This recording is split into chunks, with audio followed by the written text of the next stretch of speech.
kailangan ko pong magpadala ng malaking pera kay Joanna. Kailangan po ng malaking pera si Joanna. Tuloy ko rin plano ko na salamin ilagay dito. So syempre mabilis tayong kausap at may suggestion siya. Ganun po yung sundin natin. Trabaho may sakit ng kaunti. Tapos ere trabaho papanggap. Ere yung trabaho may rayuma. Tagal ko nang tagal na namin mga kakilala to. Kaya nga sana nga marami pa rin project. Grabe naman ang panahon mga amigo dito sa Casa Guiñana Private Resort. At talaga naman po mga kababayan ko, ang mga kalamansi ay namumunga na. Siyempre ang mga kalamansi na ito ay hindi naman sa atin. Kaya po ano po ang gagawin natin? Manghingi kung kailangan. Magandang araw po sa inyong lahat mga idols, mga lodi, mga amigo. Nakikita niyo po ba ang changes sa pagmumukha ni Kuya Raul? Hugis kalabaw na. Ayan po mga amigo. For today's video, titik po natin kung ano yung natapos dito. At syempre ito si Sarap na may hawak na naman na pala. Alam niyo ho si Sarap, ang style lang po niyan ay humawak ng pala. Pero ang katotohanan po talaga, hindi naman po nagkatrabaho na maayos yan. Nakikita ka ni Lord sa ginagawa mo, Kuya Sarap. Sabi nga, sa Kawikaan, anong favorite verse mo? Ano ang life verse mo? Yung paboritong verse sa Bible? Wala, dapat meron. Di ba namumuhay tayo na ayon sa salita ng Diyos. So dapat meron kang panghahawakang salita. Yung pinangawa ko bang, yung nananalig ako sa kanya. Nananalig ka sa kanya. So, put God first, ganon. Unahin ng Diyos. So every Sunday nasa church ka? Sure. Ako, meron kaming Linggo, Martes. Pagka sa susunod na magkikita tayo, tatanungin ko sa iyo kung ano yung verse sa Bible na talagang paghahawakan mo na kaya ka magpapatuloy sa paglilingkod sa Lord. Amen ba? Para pagpalain. Kaya kailangan sabihin mo sa akin, kunyari Jeremiah 29:11. For I know the plans I have for you, plans to prosper you, plans to give you hope in the future. Sige, trabaho ka na dyan. Di ba mga amigo? Nandito po tayo mga kababayan ko at syempre, for the first time in forever, natapos di po sila matapos. Andiyan ka pala kay Bedyo, ano? Andiyan ka pala. So, andito na po yung ginagawa na hagdan na pang 3 weeks na po ito. Lasing ba kayo hapon? Ano mas pa mo Ayan po mga lasinggero ng ano. Ano mas pa kayo mo Una? Gaga. Alas 9. Alas 9 pala sila umuwi. Ayan po mga amigo. Ito na po ang ginagawa. O yan, meron dito hagdan. Pagpasok dito. Ay, maganda yung hagdan. Hindi siya masyadong madali siyang anuhan. Nilagyan ng matalino talaga sila. Alam nila yung gagawin. So, naglagay ng connection para sa ilalim. Magkaroon ng ilaw. So, bukas po ay bubuhusan na to. Tama ba? Sure! Sure na bukas bubuhusan, ha? Oo. Sino ang gumugulong kagabi mo Sabado pala yung buhos, sabi ni Sir. Biyernes! Pagka hindi na buhusan bukas yan, last day na. Kaya na bukas. Pwede pala ako umakit. Kaya naman pala umakit Ha? Pwede. Pwede pala umakit dito kaya. Kaya. Gante. Ayan, sir, mabusisi.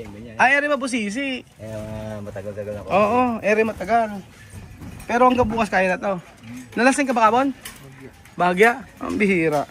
Hindi pa siya nagagan. Hindi ka pa nagagan. Kaya pwede na. Ay, hindi pa. Ere kaya. Yan, bigat kaya. Lumundo. Bihira patis. Ayan. Kaya naman na pala. Ibig sabihin, matibay magkakagawa mo. Kayang-kaya na pala dito umakyat. Dapat pala naisama na sa buhos to. So medyo bumagal po sa taas. Wala po kasi masyadong nagkatrabaho dito.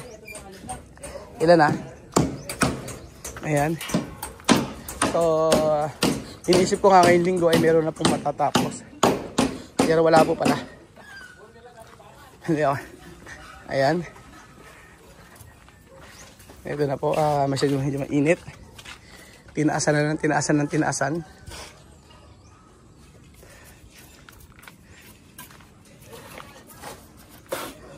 Ayan na. So medyo umaano si Marvin sa part na to. Pinabago namin eh. Sabi ko kay Ninong kasi, mga amigo, ang gawin ay baguhin to, lagyan uli. But ano yun namin yung ano? Yung mismong plano. Sundin namin yung plano, yun sabi ko kay Ninong. Pero sabi ni Ninong sa akin, ni Marvin, papangit daw. Magmumukha daw bodega. Oho. Ayan. Ang sabi sa akin ganon, airing part na to ay magkakaroon po ng railings. So yung railings po na ito ay pinabago ko. Ang gusto ko ay saraduhan na lang.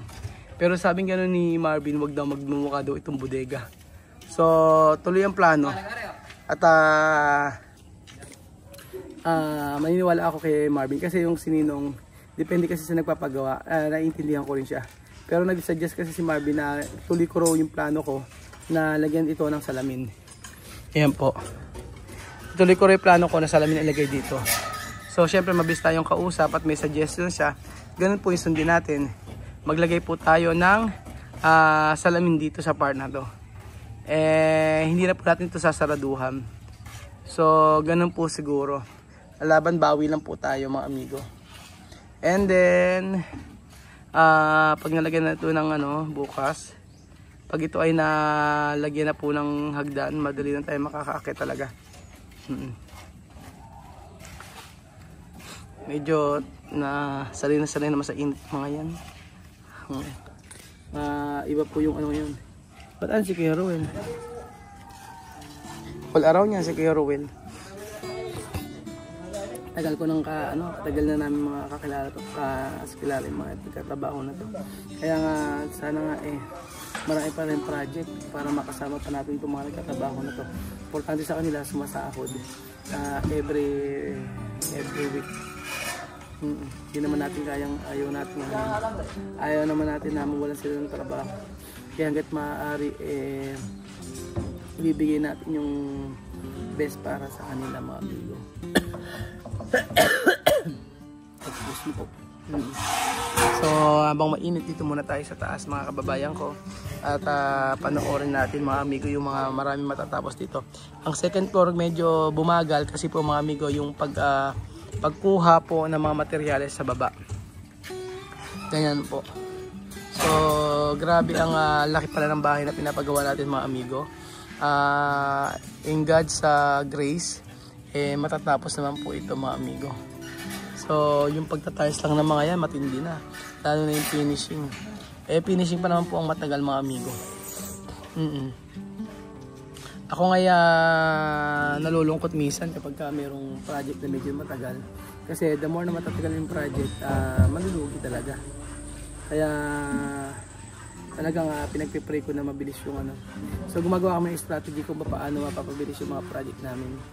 Yun po mga amigo. Yung mapapabilis po yung trabaho, mapapabilis yung trabaho na may quality. Yun po yung aming yun yung aking pinag-isipan kung paano.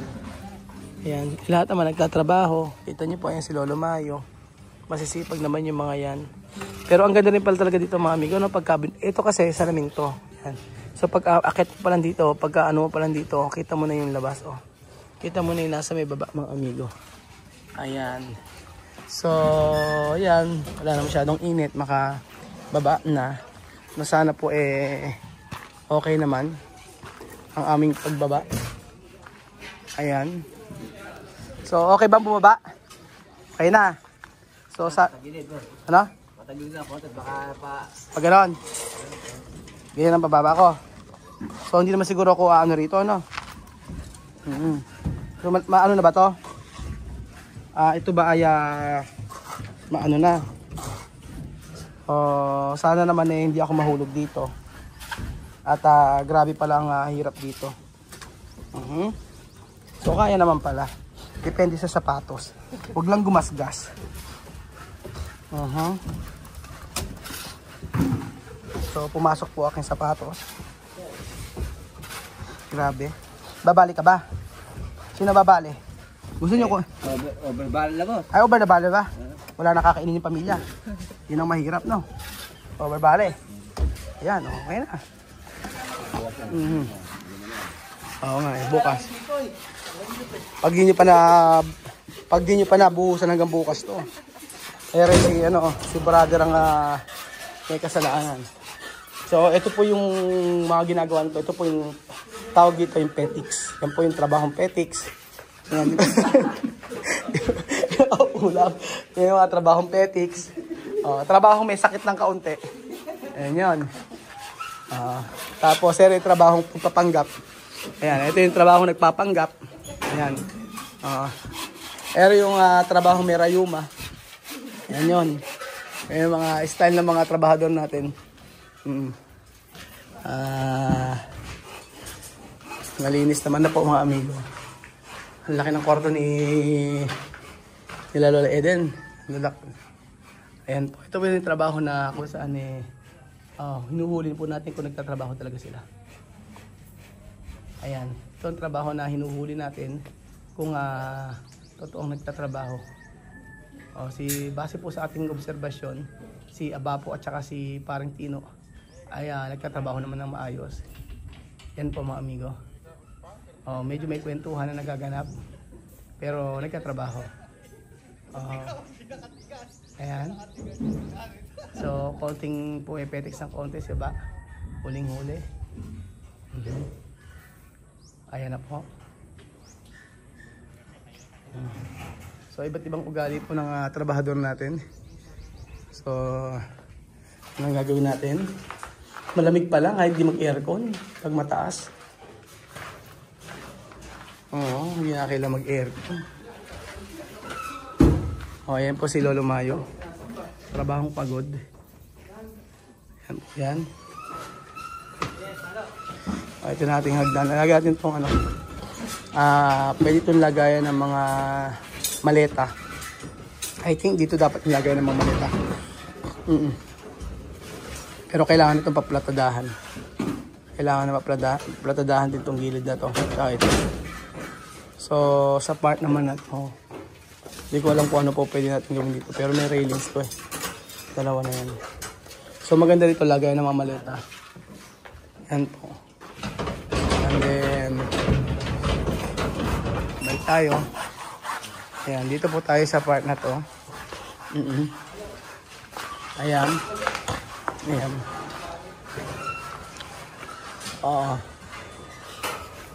Yun nga po pala mga amigo, yung padala ko kila Joanna ay di ba hindi natanggap dahil mali yung information. Pero ganito pala ang sistema amigo, 5 hours pala ang biyahe para makuha nila yung Western Union. So, meron kasi yung sobrina niya, yung pinsan niya, mga amigo, ay ang nangyari, yung pinsan niya, sinesakan yung picture, yung ID na expired. So, yung ID expired na yon, syempre, hindi naman po pwede makatanggap ng pera sa Gabon. Ngayon po mga amigo, bago ka makarating doon sa kuha na ng pera sa Western Union, 5 hours ang biyahe. Pinadala ko lang po mga amigo is 4,000 pesos, parang ganun. O, yeah, 4,000 kasamang ano. So, papatak na mga 41,000 po mga amigo yung parang ganun lang, hindi siya malaki. So, lugi yung effort mo, sayang. Kaya po ang ginawa ko po mga amigo ay kailangan ko pong magpadala ng malaking pera kay Joanna. Kailangan po ng malaking pera si Joanna. So, ang gagawin ko po, para isang hirap na, ay papadala ko na si Joanna ng isang biglaang pera. Para po, magamit niya doon sa Gabon at makapagabalik po sa may para makabalik po sa, yung pinadala ko kasi, kinulang mga amigo. So, need na magpadala po ng malaking pera para magamit, pabalik po sa Equatorial Guinea. So, ayan po mga amigo, thank you so much po sa panood ng episode na ito. At ando po si Raisa May Dizon na nagsasabi ng cha-charat, cha-charat, cha-cha. Gutom na ang lahat mga amigo.